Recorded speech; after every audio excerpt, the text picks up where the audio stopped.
Bano be bamu ku bayizi abatikkiddwa nga babadde basoma ebyemikono nga bayambibwako ekitongole ki Remnant Generation.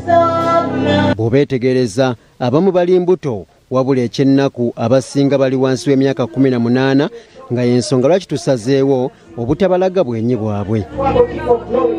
Mwana muwala ono ng'erinnya tukozesezzaako lya Hope ku myaka 16 alina ezzadde ly'abalongo nga bonna balenzi era ono atubuulidde engeri gye yafunamu olubuto n'engeri obulamu gye butambula. Nali mu gwe 12 nga maze senior 1 era nali nguze na requirements ezida ku ssomero ne bakaba bamanya munno olubuto ne bangoba. Nali mbeera ne jjajja ekyenvunikidde nenzire wa maama namala okuzaala nga siina ddagala. Nasiibawo olunaku lwonna nga tebanyingiza ddagala nalimu olwokuba nali siina sente lizigula.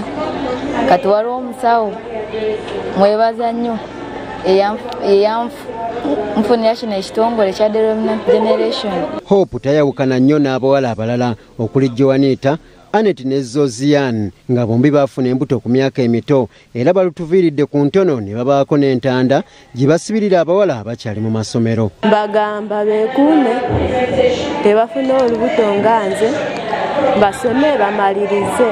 Abaana basinga nti tebayitamu mu kukyagala. Naye omuzadde omwana waba atuuse ku kintu ng'ekyo tomugoba waka, tomugobaganya kuba naye aba tayagadde.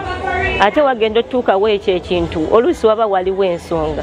Mu mbeera gye ndimu nkimanyi w'ofuna olubuto nga tolweyagalidde kiba kibi tekiba kirungi n'ate tolina kweggwamu ssuubi kubanga Katonda akola eby'amaanyi. Twali awo nga twebuuza ky'okukola nga tunoonya omuntu oyampa olubuto bamukwate naye nga talabika, nga tubeerawo nga tunoonya eddagala ery'okulugyamu nga tewali. Ne tufuna abantu abakugundi abekasagama ne batugamba mbu eriwo ekitongole kiyamba abaana. Profesa Noeline Kirabo akulira ekitongole ky'obwannakyewa Kikyusa ekirwanirira okukyusa embeera z'abaana abawala nga yabadde omugenyi omukulu ku matikkira gano. Asabye abazadde okufissiza abaana obudde bogere nabo okumanya ebibaluma. Ekizibu kye tulina ng'abazadde ennaku zino tukola tuli bize, abaana tetukyalina biseera byabwe. Emirundi egisinga abazadde tamanyi na kigenda mu bulamu bwa mwana, amuleka yeebase amusanga yeebase. Omwana oyo waba afunye ekizibu talina wagenda kigamba, kati olumu ogenda okizuula nga wayiseewo n'ebbanga ddene oba olumu ne story gy'owulidde nga nkyamu. Nze kyenkubiriza abazadde nti beera omuntu omwana gwajja okusooka okuddukirako ng'afunye ekizibu.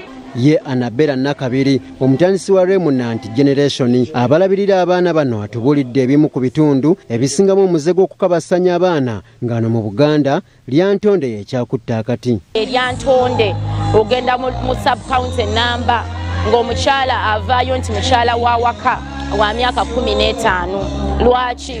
Kubanga bamanyi bajja kuwaayo ente oli akole ki asobole okutwala omukyala ne bamaama baabwe bafumbirwa bwe batyo so teramalina kumanya nti nno kikyamu. Ku matikkira gano ag'omulundi ogw'omwenda abayizi abasibye mu 1000 be batikkiddwa mu bifo by'ekitongole kino okwetooloola eggwanga nga bakuguse mu masomo omuli okusiba enviiri, okutunga ebyalaani, okufumba n'amalala.